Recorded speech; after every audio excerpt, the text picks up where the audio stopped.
Let's start with the aim of pre-notification discussions.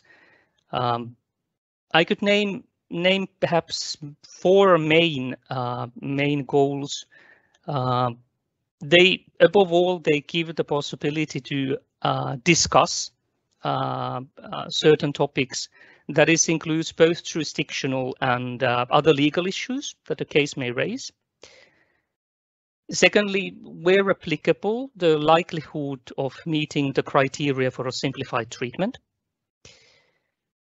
Thirdly, the scope of the information the notifying parties need to submit in the process.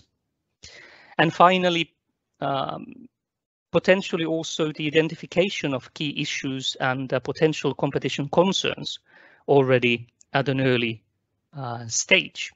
In our experience, pre-notification discussions are of mutual benefit to both the Commission and the notifying parties. From the Commission side, they help the Commission prepare the investigation and to map and concentrate in the investigation on the relevant questions. It also helps the notifying parties to be prepared for the investigation. And this may, in some occasions, also involve anticipating potential competition concerns and planning remedies, in particular if they aim at solving a problematic case already in phase one.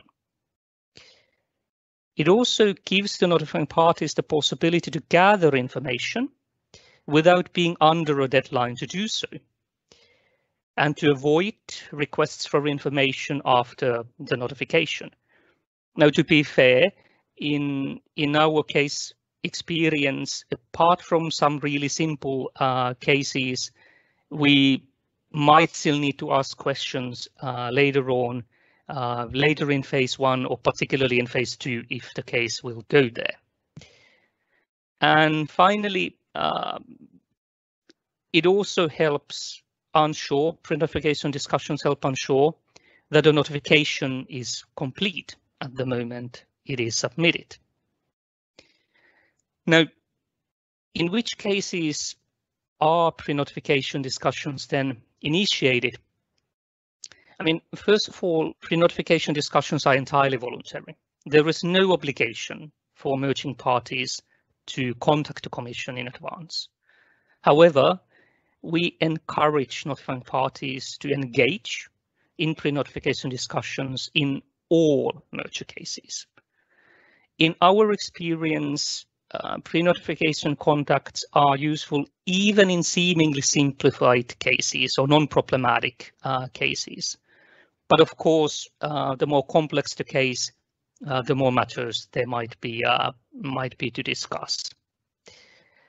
In practical terms, pre-notification discussions take place in by far the majority of cases. And I could say that the case without pre-notification is rather an exception. And this goes to both relatively straightforward cases, let alone in complex cases. In principle, by far in most cases, we engage in pre-notification discussions.